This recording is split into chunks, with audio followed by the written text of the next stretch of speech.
Okay, folks, 6:30, I'll call the meeting to order.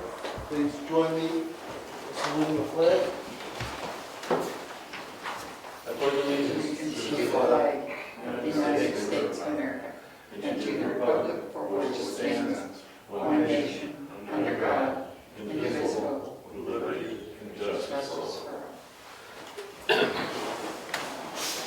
Okay, folks. We have no scheduled speakers. We'll take a look at the meeting minutes.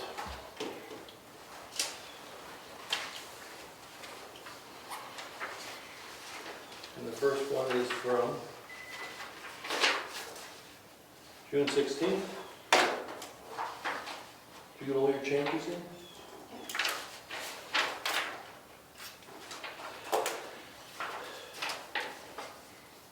Make a motion to accept the June 16th minutes as drafted? Second. All in favor? Aye. Aye. And we have meeting minutes from July 2nd.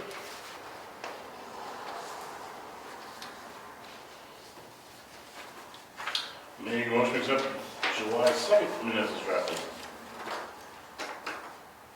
You have a second? I don't have that, so I think so. Oh, you did it. I'll second. All in favor? Aye. Aye. All right, let's do some committee reports. Lori, would you go first with admin? Sure. We did get a couple of proposals back for propane delivery. I am still waiting for a couple more to come in, so I will reach out to them tomorrow so Okay. we can get this wrapped up. I think that's it. Okay. Assessing. We're in the process of doing the perambulation. Jen McGowan is working with New Durham, and Lakes Region Conservation Trust is also participating because they own some of the land. They've done the top of Crown, and they're starting to work their way towards Wolfboro. What they've seen so far is very well marked, and they're very pleased with the way the boundary's been maintained. Code enforcement, there's no report. Communications committee. Let me just talk a little bit about the $50 million grant that was out there. The local government made available $50 million for the deployment of internet, high-speed internet to unserved areas in the state. The bids had to be in by July 2nd, and they're going to announce who won the bids by July 15th, but I understand they're not going to actually provide data as to who's going to receive service. Just these companies won the money.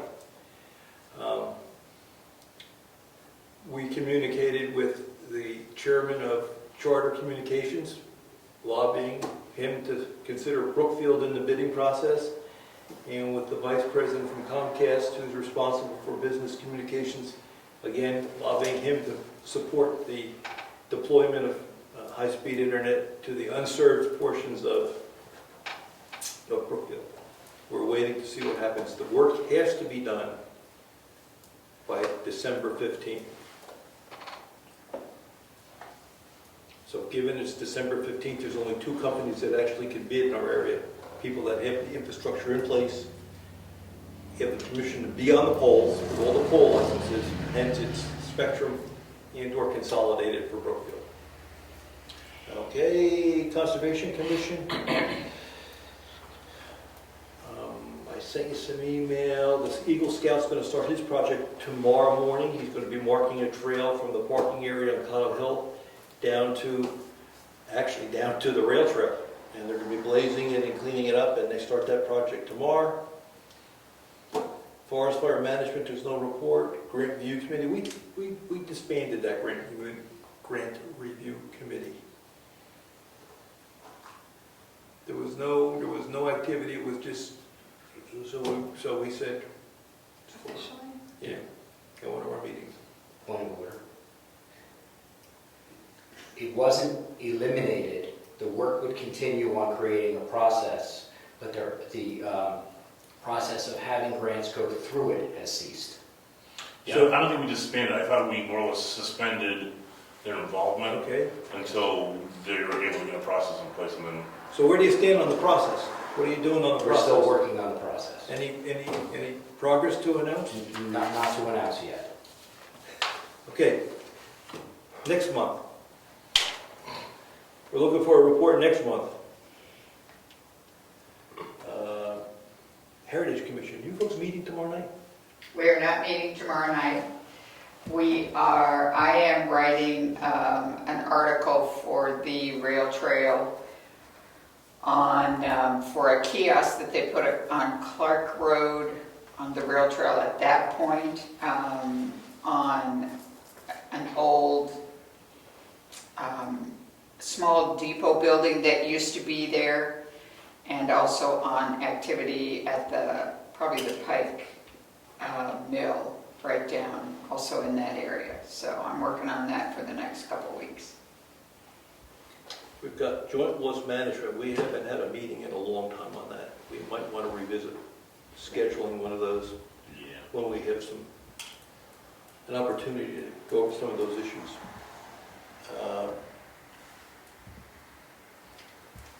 Planning board? Planning board? Planning board met last night, full attendance, all the seats are full. Peter Hall had stepped up to replace the Chickaroni redesign. Peter's in.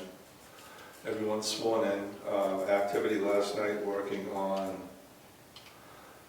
master plan and senior housing zoning. The discussions have begun, and there was a lot of good participation and input. I feel like we're on our way. Good. Your next meeting is the scheduled meeting. Scheduled meeting in August. Okay, the road agent is not here.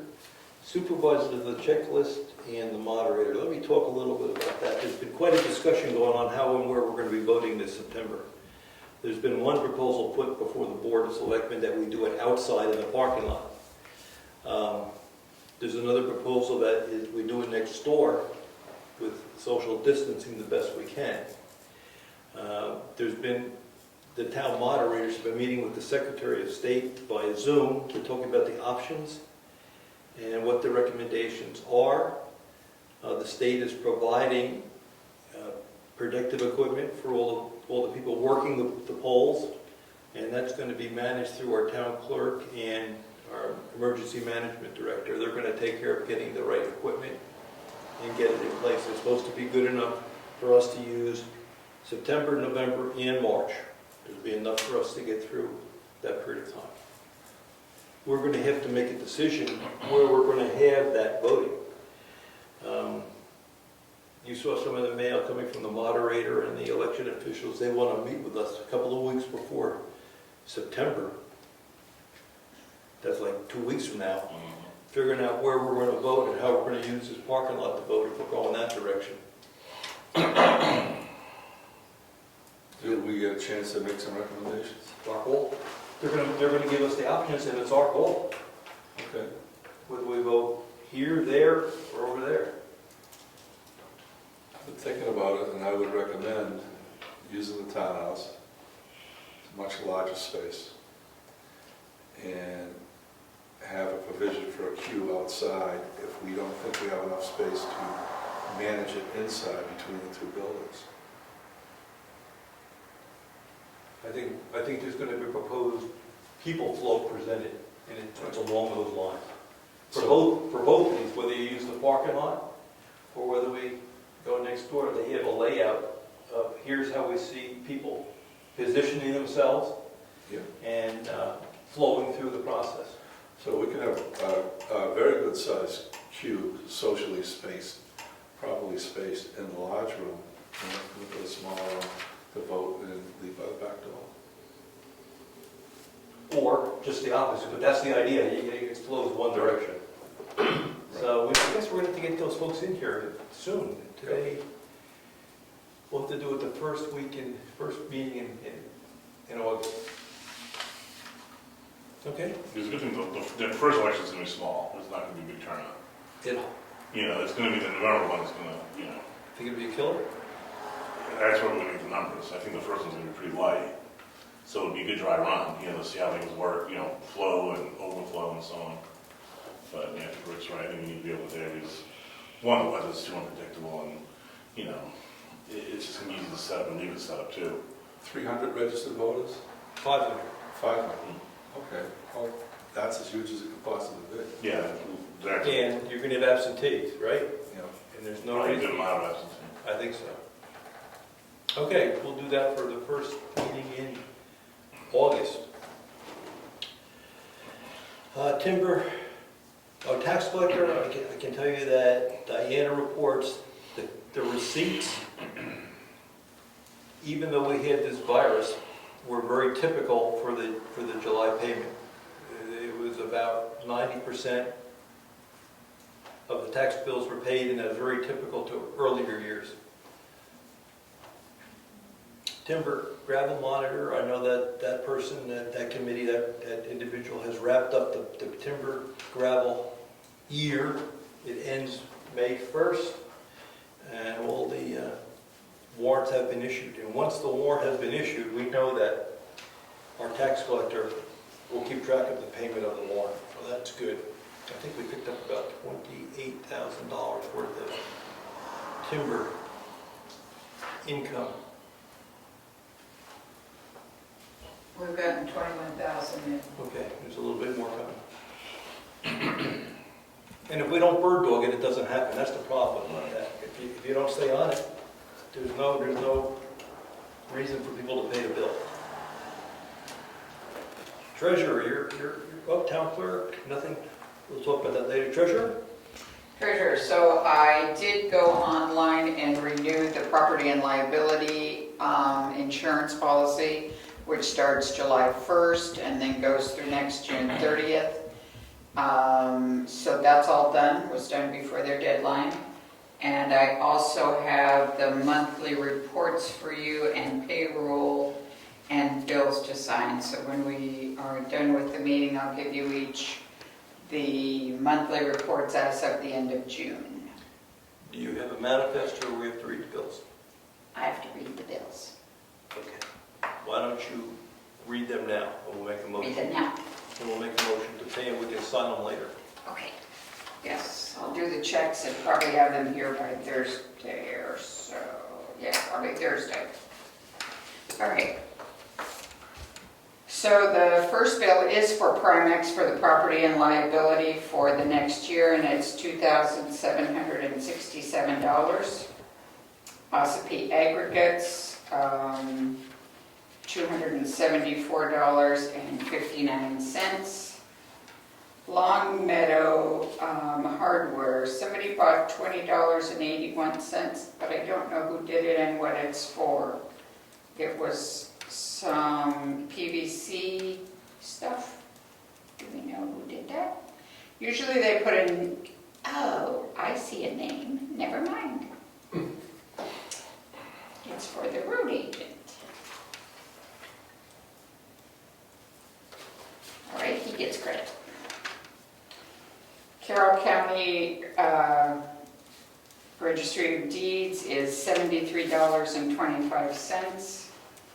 Mitchell Municipal Group is $194.70. And then I also received a postage. Somebody went to the post office and spent $7.50, but I have no name. I wrote an email to all the people working in the office and got no response. So I don't know who to make the check out to, so I'm not going to write that check until I hear who it's from.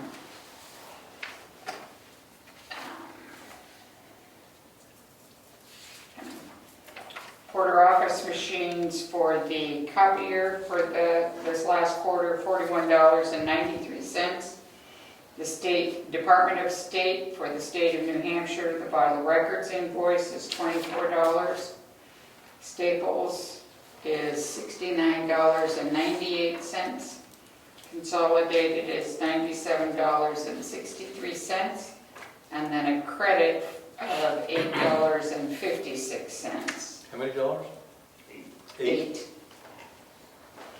CAI Technologies, who do the tax map maintenance, is their quarterly bill for $200. Shipping a letter is $44.34 owed to Rich Thacker. That was the letter that I sent to the CEO of Charter down in Connecticut. Wanted to get it there overnight. New Hampshire Department of Corrections, a new Town of Brookfield sign for $198. Spectrum, $178.98. What was the correction bill, 100 something? Spectrum, No, before that one. Correction. Town of Brookfield, That was for the, how much was it for? 190 something? 198. 4 signs. Yes, 4 signs. That was for the Sorry. Conservation Commission. Okay. Gaffney Liger is requesting their full contribution for this year of $14,000. I usually do half and half. Thank you. I take it that's what you'd prefer to do? Yes. Thank you. How much did we approve a budget for that? 14,000. Did we approve full 14? No, but they asked for more. Okay, I don't know the answer, more we don't look at. Eversource, $22.27, and another one for $133.14. I had to send a certified letter on a check from last November that was never cashed, so I'm owed postage of $6.95. The supervisors of the checklist put a web display ad in Salmon Press, $109. The town, here's the biggies, Town of Wakefield, $111,633. Governor Wentworth School District for the month of July, $249,144. And Rod Wood, his time for May and June, $225, and that's it. Make a motion to accept the bills as a record by revenue. Second. All in favor? Aye. Aye. Aye. Anything else, Mary Lou? I would like to go into non-public. It can either be when you were done with the meeting, the main part of the meeting, whenever it's convenient. All right. Okay, that's the end of the committee reports. Did I skip any? I don't believe I did.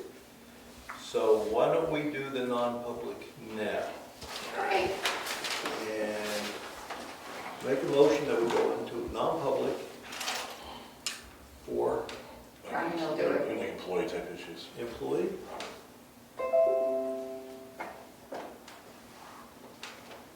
But I have 2 issues, one employee and another one. Yeah, well, that's when we have fleet employees, Yeah. just want to do it.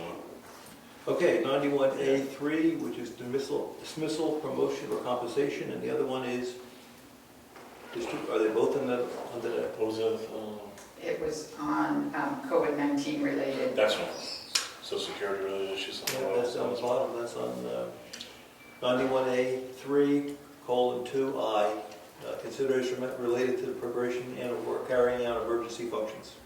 What was the first one? I didn't hear. Compensation, promotions, dismissal, it was 91A3:2A. So, I'll make a motion that we go into non-public. Second. In support of these two. Second. Okay, roll call. Brian Robichaud? Yes. Yes. Zachary, yes? Surratt, yes. Okay, let's go in there real quick and see what this is all about. No, she's easy.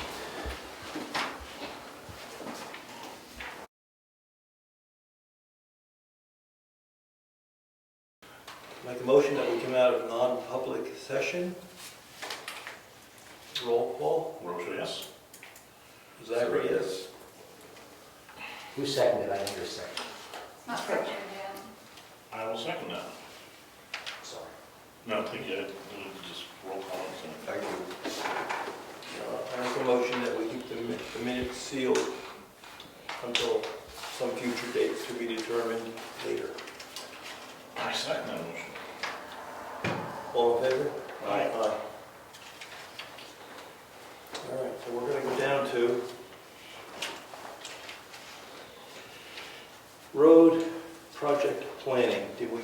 quotes? We have not, he was expecting the quotes tomorrow. It was just, the timing was a day short, and he did get quotes for the Moose Mountain project and Clark Road project. He was gonna get estimates, just rough estimates on skimming Garney Road on the section that is falling apart. But right now, the emphasis is gonna be on Clark and Moose.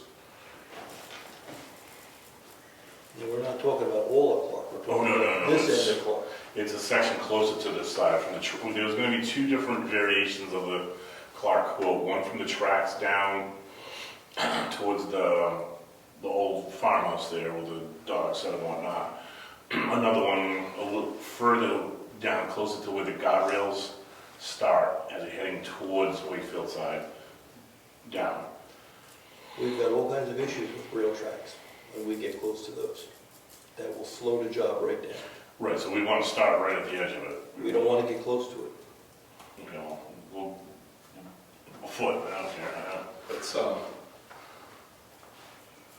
that's not us, and I don't recommend the town getting into owning that. I understand. Oh, no, as far as those tracks go, I don't want to touch them, And but, I don't want to make a decision on how it's supposed to be laid out and put on, and have it come back on us for whatever reason. I agree with you, that's why we stay away from it. Right, stay away. yeah, stay at least a couple feet away from the edge of it, just because we don't want to start paving over it. Okay, we're still gonna wait on Ed for that. Moose Mountain Road Bridge. We're waiting a proposal from another recommended bridge repair service. Okay. Let me just speak up a little bit, Okay, please. and the next issue was speed limit on town roads. You were gonna take a look at that, Richard. I did, I spoke with the Bureau of Traffic, and they told us that we are able to put up advisory speed limits at any attributes, curbs, hills, etc., narrowness that we feel should be done on the town roads. We can just go ahead and do that. Regular speed limit signs need an engineering study to go below the state RSA's stating the speed limits for rural roads. So if we want to change those, we need to get a study.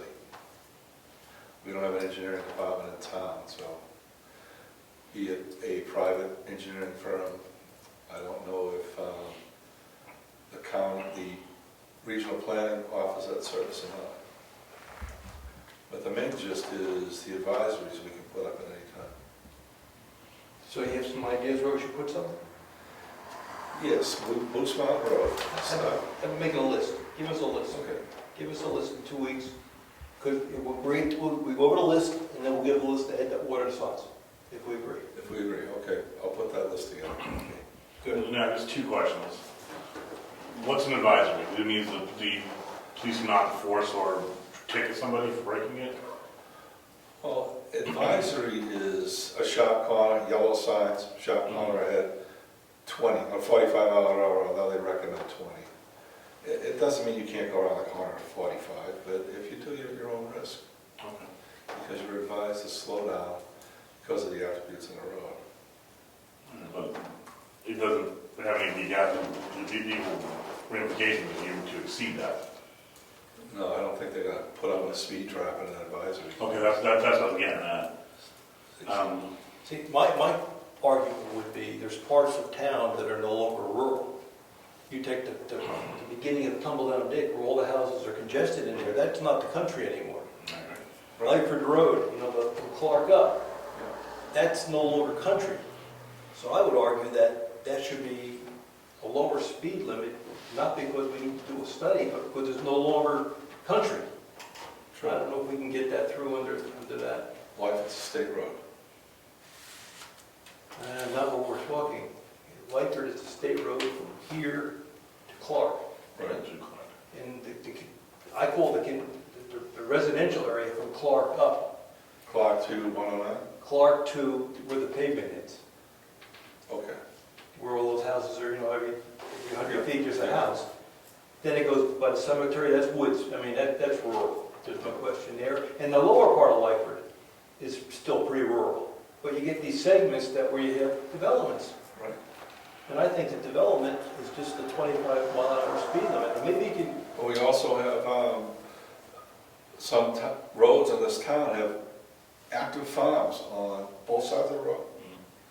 And some parts of the roads in this town go very narrow through farms that are on both sides of the road. So they're all blind hills, corners. We could get a ball bank indicator and mount it in a truck or a car and go around and set the speed limits for narrow corners on advisories. I guess, There's a lot of stuff we can do to put more speed limits or advisories on roads where 35 miles an hour would be ridiculous. And there are spots in this town that's it's dangerous. well, I guess where I was trying to go is, if it's a residential area, do you still need an engineering study, or do you just look at the neighborhood and say, well, this isn't a country road anymore? You know, I don't know if you can answer that question. These are the attributes on the roads that an engineering study will tell us to lower or raise from the standard 35. If we show them a thickly settled area, they could recommend to lower that speed limit, or a narrow area, they could recommend to lower the speed limit. Well, how much that costs? You don't know, do you? I didn't ask, but if the board would like that, I'll get an estimate. I think for the congested area, for the residential areas, it'd be good to know, let's make it legal if we can afford it. Yeah, advisories are important and legal if we can afford it. But right away, we can act on some dangerous areas. And you can make that list for us. So, Okay, good, thank you. you're welcome. Okay, Drew Farm Road, and we talked about that last time. I got back to them and said they're gonna, I asked them to submit a citizen's petition to have the town take that road over, and they said they will do that. We get the petition, we have to have Eddie look at it, just get his recommendation as the road agent, and then that goes to the town meeting. And then I drove it, we drove the entire town, we drove that. He remembered that being engineered and built properly, and he said it would not be a problem plowing that road. And it's pretty well maintained, it's in good shape still, so we're not buying a clunker, you know. I agree, but we're just gonna need his Oh, recommendation. no, totally. Okay, so let's go down to, okay, I've talked to all the offices, they all recognize that we don't use our fax machine. Maybe once a year at election time, we use our fax machine as opposed to scanning the documents and emailing them out, which is a capability that people will use also. So I want to recommend that we get rid of our fax machine.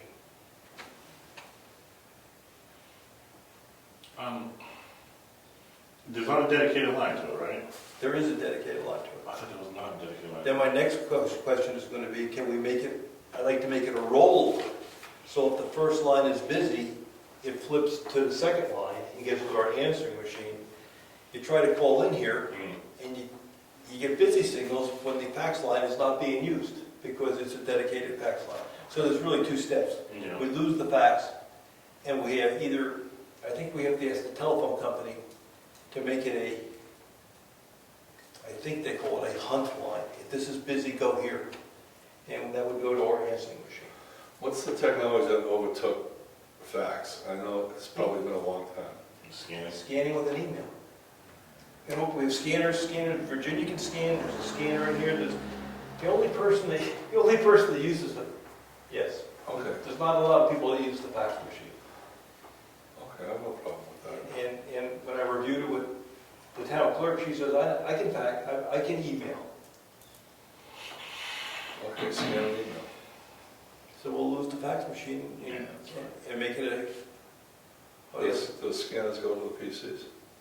yes, Create a file? yes, attach it to your email. Okay. Yes, that's exactly, you're an expert there, that's right. They, Jeez. that's what they do now. That's something new. You guess something new every day. So Lori, we'll lose the fax, could you pull the phone company? You made a motion. I'll second that. All right, everybody in favor? Aye. Aye. Could you pull the So phone? I have a question.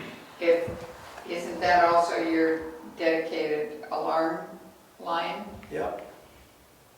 And if you make it a rollover, does that do anything to the, No, as long as we get a dial tone when we look. As long as there's a dial tone there. okay. Thank you. So there won't be a dial tone when the alarm is using it. That's all. What the alarm system does is it checks every hour to make sure it can talk to the alarm company. Okay. So it makes a call. I think it just looks for dial tone. Yeah, okay. And if it's not there, it comes back and checks again. So if the alarm checks and somebody's leaving a message, will it do a repeat? I suspect so. Yeah, Otherwise, we get called again. okay. No.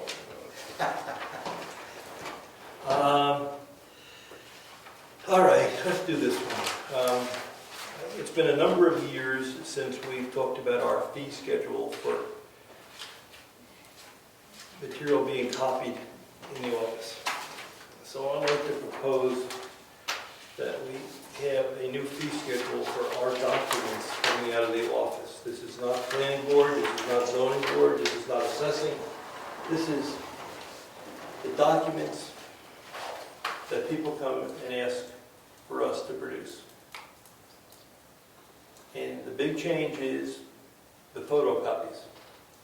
I've checked with other towns, and that's the rate that they charge, 50 cents a page for a standard photocopy.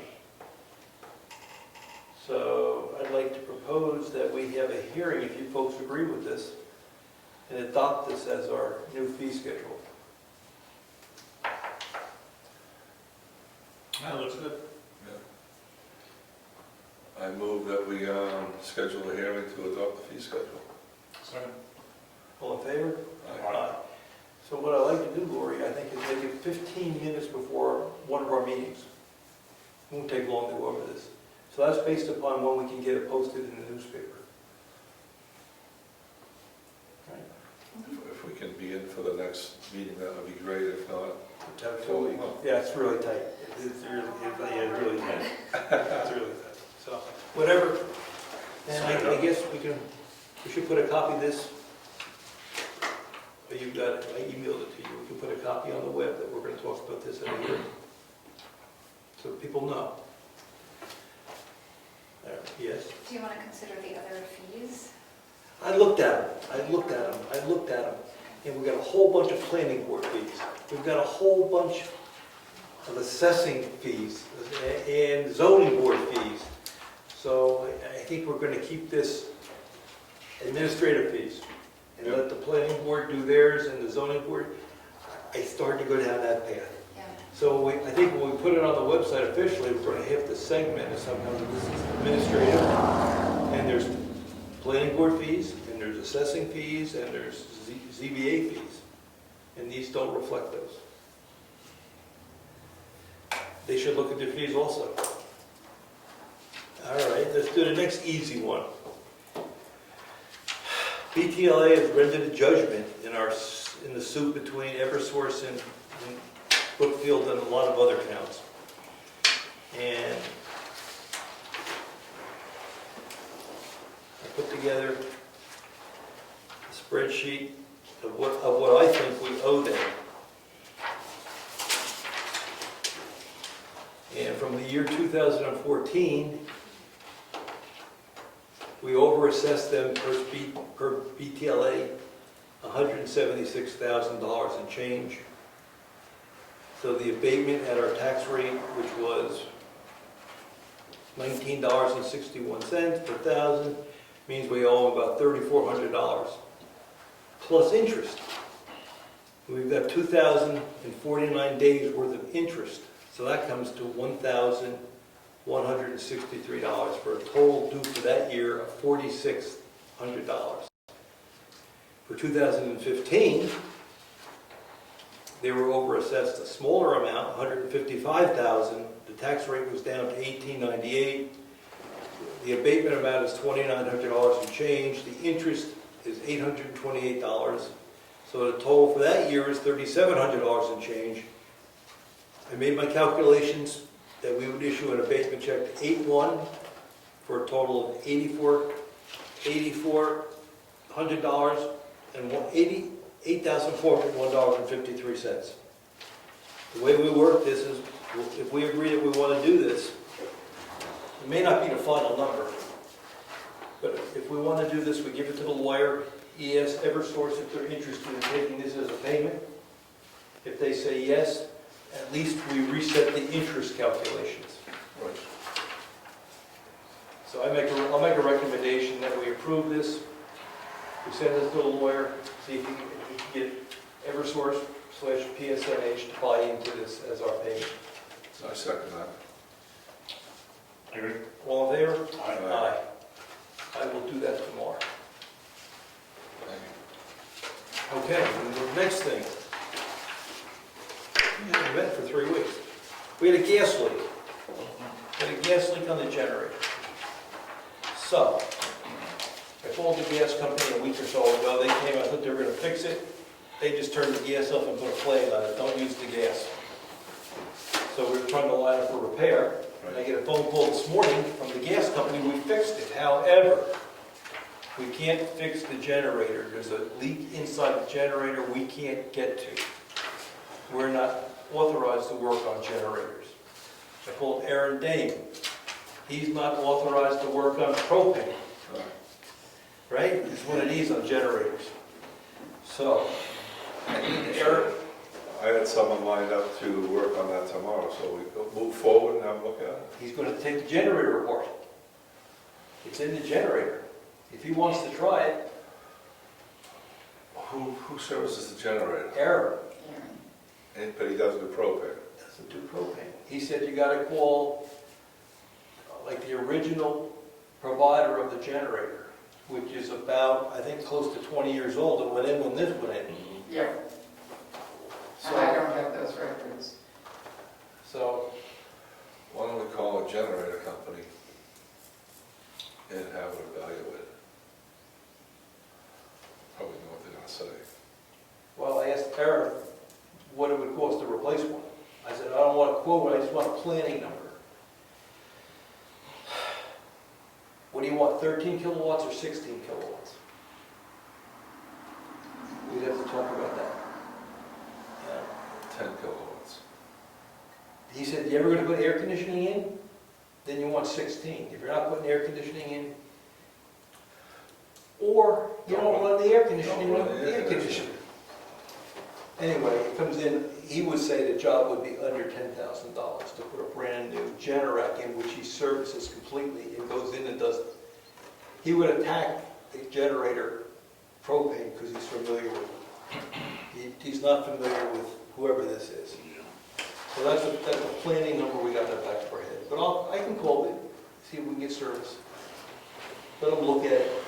It's old. Don't forget, when we go into emergency power, we don't have to run everything. We Absolutely. have to run essentials. Absolutely correct. I shut down home. So we decide what are essentials, and should we decide to upgrade or change our generator, we size one what we want to run, I agree. and that's it. And plus everything's going LED. Right. Yeah, I mean, yeah. We turn the TVs off, no more TVs when we're on the generator here. So, all right, I got the action item to call and see if we can get someone to look at it. It's going to cost a couple $100 to look at it, but that's what it is. Money well spent. Okay, I'll do that.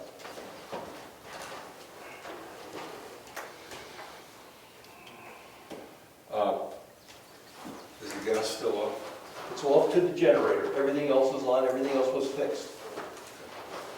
He says, I can't leave the generator on, it's just leaking. Right. Don't need to explain.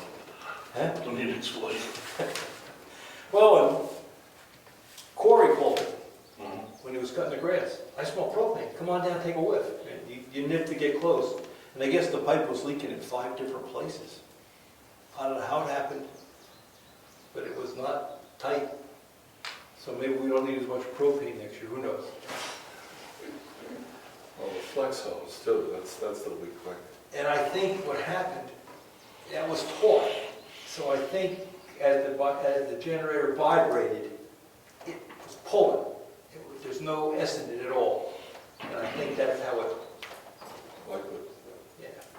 All right, I'll do that one. And I'll do this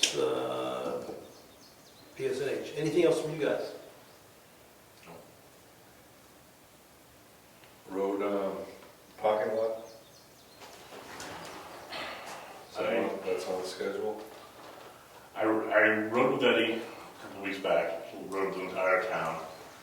And I emphasized that we want that parking lot done sooner rather than later, meaning now. He assured me that he was going to get his, I believe he was going to use either the backhoe or the excavator to spread that. And then once his friends has a mini excavator, or a mini excavator, not a mini excavator, the little thing that cleans the road. Great. Great, thank you. It's on the excavator. Okay, then once he has a small one that will fit and will work the parking lot, he would then grade it out. But I asked that we at least get it spread and flattened the best he can. That was a couple weeks ago. The pile doesn't look like it's moved. Other road projects we pointed out were between culverts and finalizing some minor, touch-ups on some of the road projects. Yeah, because we wanted that done, and we wanted the bids in. And we did not get a bill tonight. No. So he's not putting any time in on the town. But we need some things addressed. Along with the parking lot issue, people keep creeping in here, parking perpendicular, because we used to have a row of rocks out there. I don't know what the right word is, a row. Those bumper Bumper, yeah. Yeah, we still have them though, back. I think we should put them back in and have a straight line from this corner over to the schoolhouse, the townhouse. Yeah. Eddie can plow it nice. We have handicap parking. Maybe you come in parallel for handicap, Yep. and we make that a driveway. So I would, when he gets to do this, I would say put those bumpers back in. That's a good idea. And then the landscaping come right up to and follow the line. They keep getting closer and closer. Sometimes you can't even get in the parking lot. They just park all over. All right, we'll make sure Eddie gets that squared away. Good idea. If we need to order bumpers, I think they might be out back. well, no, but sometimes you start to fall apart. Yeah, if we need more, they're not expensive. No, they can't be much more than $100 a pop, so you need 3 or 4, Anything else? Anyone? Okay, yes. The school letter, Oh, thank you. It's based on that. We received a letter from the Effingham Selectmen pointing out that other school districts are asking for or receiving some money back from the school district because they believe all the monies have not been spent, given that school's been we've been having remote learning. And at the bottom line, it says, if the board has decided to join us in asking for a tax reduction from the Governor Wentworth School District, please add your town's name to this letter. We got that earlier this week. That was dated June 30th. Today, we received a letter from the school district, emailed to be followed up by hard copy. And what the letter says, effectively, is that they've had some increased expenses. Specifically, they had to buy Chromebooks, Wi-Fi hotspots, software. They had to provide meals for 3,000 meals a week for families that needed some food for the kids. You go to the bottom line and they say there will be, I'll read this part here. Our books close on June 30th, and it is at this time each year the school district determines the fund balance. The district has an estimated unreserved fund balance of $2.5 million. This number is considered preliminary until our audit, which takes place early next month, is completed. This is an increase over last year's fund balance of $1.2 million, an increase of $1.2 million. Of course, this will be a portion based upon each town's contribution to the budget. The towns will see the benefit of this. The towns will see the benefit in the fall when the tax rates are set for New Hampshire Department of Revenue. in the earlier paragraph said they always return their unexpended fund balance. Effectively, it's going to be up to 2.5 million this year, which is an increase of 1.2 million. So I think the letter from Effingham, at this point, there's no action to be taken. The school board has said, we're going to give you money back, an extra $1.2 million. And we'll wait and see how much we get back. So I don't think we have any action on that right now. We wait. No condition, no action. School was already addressed, it sounds like. We just need to get their exact amount of the budget and how much is spent at the end of the year. Well, they're having their audit. And Right, then, so we'll do, end of the year being August when they do their audit, so their fiscal year is closed out, get the audit numbers, final numbers. And we'll So have what the was budget, spreadsheet. what was paid. We'll get the spreadsheet in detail and review it. Yeah, and then we just make sure that, we're getting our cut okay, right on the tax rate. thank you, Ed. Anything else? Yes, Ed. Is there public comment in this, on this agenda? No.